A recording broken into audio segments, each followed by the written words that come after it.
Et Vincent, est-ce que ça vous a frappé, vous aussi, très sobre? Il ne veut pas ouvrir le débat technique constitutionnel en public, en tout cas devant les Canadiens. Il dit, laissez-moi gouverner. En fait, il passe par-dessus le Parlement, dit, en fait, je ne ferai pas d'excuses à l'opposition. J'ai remarqué quand même qu'il n'a pas fait d'aucune excuse, aucune admission d'erreur. Après tout, c'est son énoncé économique qui est le départ de toute cette crise-là. Aucune admission d'erreur, genre, moi, je m'en vais directement aux Canadiens. Je sais que je ne peux plus rétablir de pont avec le Parlement qui est devant moi et je m'en vais directement aux Canadiens. Mais il tend la main quand même. Est-ce que c'est moi qui exagère quand il dit, faites-moi des propositions? Mais le Bloc québécois lui a fait une série de propositions, par exemple, et se plaignait qu'aucune d'entre elles n'avait été acceptée. Alors, on sent que pour lui, la bataille est vraiment avec l'opinion publique maintenant. C'est plus le Parlement qui est important pour M. Harper. Et il n'a même pas dit, je vais faire ce qu'on lui reprochait, un vrai programme de stimulation de l'économie. Il a dit, je vais faire un nouveau budget, mais sans déficit structurel à long terme. Alors, donc, on n'est vraiment plus dans la logique parlementaire, on est dans une logique politique et éventuellement d'élection, bien sûr, parce que ça peut venir avec. Vincent? Ben, loin de s'excuser, comme a dit Michel, au contraire, il a fait un bilan plutôt élogieux, son propre bilan de ce qu'il a déjà fait en disant, en plus, ils veulent renverser ça. Vous avez remarqué qu'il a dit, l'opposition veut renverser le choix électoral qui a été fait le 14 octobre. Il n'a pas dit, l'opposition veut renverser le gouvernement. Le choix des mots est important ici. Il dit aussi, la tradition dans notre beau pays, depuis 141 ans, c'est que c'est le peuple qui choisit son gouvernement. Ça veut dire qu'il met la table, éventuellement, s'il se fait défaire dans 6-8 semaines, il est prêt à aller à des élections et c'est le choix qu'il fait. Il dit aussi, l'opposition n'a pas le droit démocratique. Ça ne veut rien dire, le droit démocratique dans cette phrase-là. Là, on est dans le domaine de l'émotion. On n'est pas dans le domaine du droit. On est dans le domaine de l'opinion publique, pas dans le domaine de l'opinion juridique. C'est comme un type qui dit à sa femme, tu n'as pas le droit de me divorcer. Non, ça existe le droit de divorcer, ça existe aussi dans nos règles parlementaires, même si ça peut paraître un peu extrême, que de renverser un gouvernement et si le gouverneur général est d'accord, de le remplacer. Alors il en appelle plus à la raison des Canadiens, donnez-moi du temps, il n'y a pas le feu nulle part, puis il y a une crise économique, laissez-moi gouverner. Et ensuite, il en appelle à l'émotion de l'opinion publique en leur disant, ces gens-là veulent usurper votre droit de choisir vos représentants. Stéphane Beaulac, constitutionnaliste, qu'est-ce que vous avez lu, vous, dans cette déclaration? Bon, qu'est-ce que j'ai retenu? Ça a déjà été relevé par mes collègues. C'est l'insistance sur l'aspect démocratique. On a parlé de grande tradition démocratique canadienne qui fait l'envie du monde entier. On a parlé, Vincent le soulignait, de droit démocratique, peu importe qu'est-ce qu'il avait en tête quand il a fait référence à ça. Mais justement, s'agissant de cet aspect démocratique, je pense qu'il est important pour nos spectateurs de garder en tête, de faire un peu de mathématiques et de se souvenir que finalement, M. Harper a remporté le plus grand nombre de sièges, mais qui représente 36-37% du suffrage aux dernières élections. Or, quand on regarde l'alternative proposée par la coalition, quand on met le NPD et les libéraux ensemble, on parlerait de 43-44%. Et si on y ajoute évidemment l'appui garanti, pour le moment, à tout le moins, du Bloc québécois, on parlerait de 54%. Alors, si on veut insister sur l'aspect démocratique, bien, il faut rappeler ces données-là, je crois que c'est primordial. Mais qu'est-ce que ça vous dit sur ce qu'il fera dans les prochains jours? Quand il dit « je prendrai tous les moyens légaux », est-ce que vous comprenez, comme mon ami Daniel à Ottawa, comme on semble comprendre tout le monde, qu'il va demander à la Chambre d'arrêter ses travaux avant le vote de confiance de lundi? Ah, pour moi, c'est clair, mais c'était dans l'air. Tout le monde s'en doutait, mais là, il le confirme.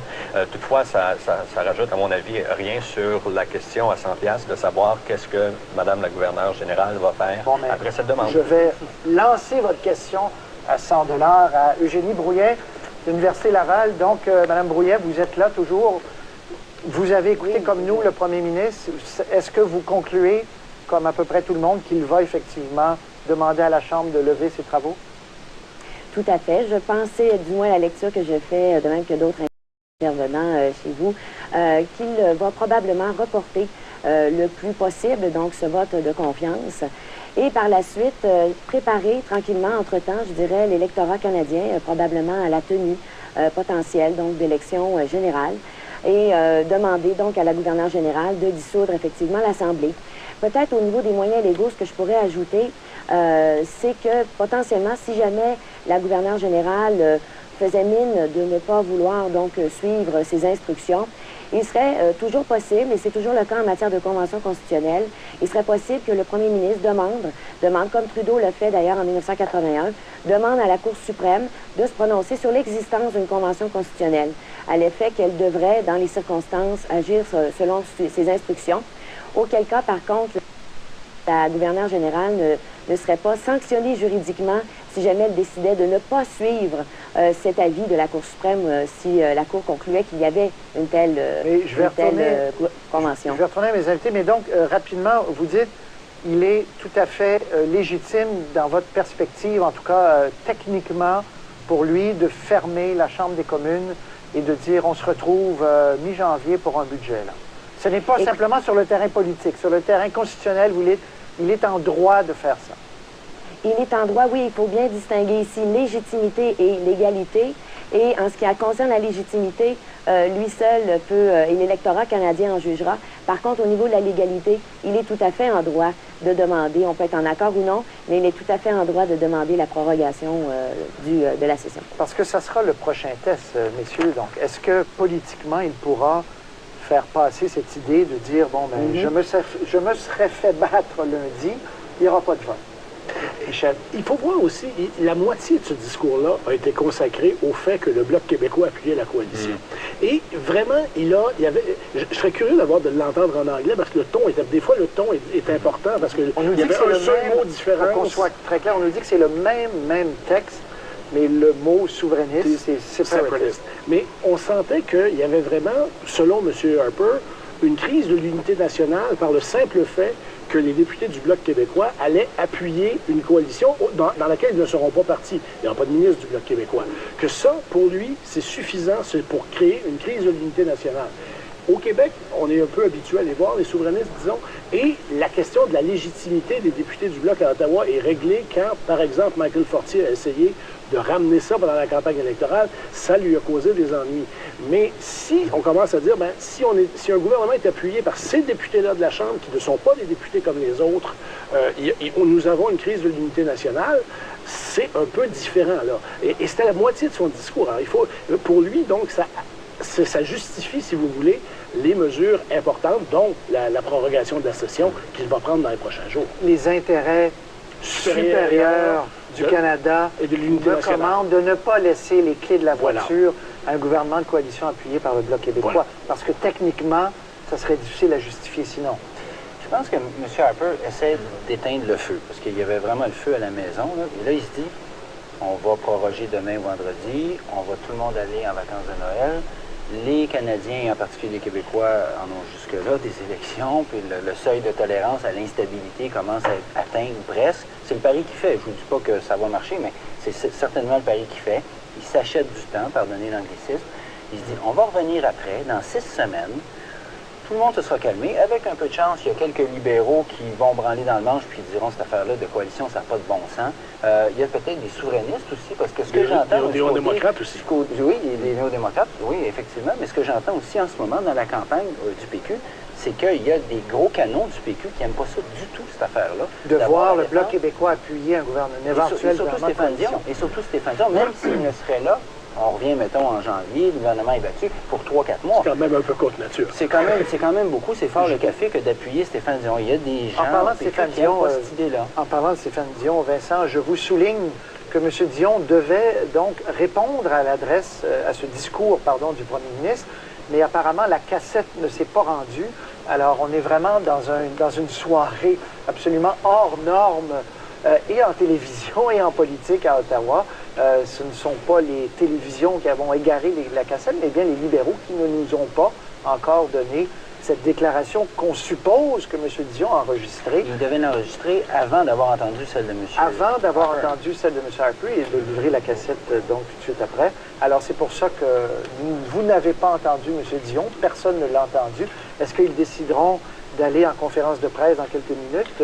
Les autres partis avaient déjà prévu dans quelques minutes faire des réactions, le Bloc québécois et le NPD entre autres.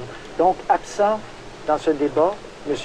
Dion pour l'instant, peut-être pour des raisons bêtement et simplement techniques, on verra plus tard.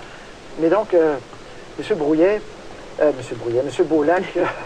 pardonnez-moi, est-ce que finalement vous voyez se dessiner, il va techniquement réussir donc à faire, même si vous dites qu'elle pourrait refuser à faire lever la Chambre, et que là, le débat va se jouer sur le terrain politique et de l'opinion publique? Je crois que c'est très important d'essayer de spéculer, mais on le saura très rapidement. Mais pour le moment, spéculer sur les raisons principales qui poussent le premier ministre Harper de demander la prorogation.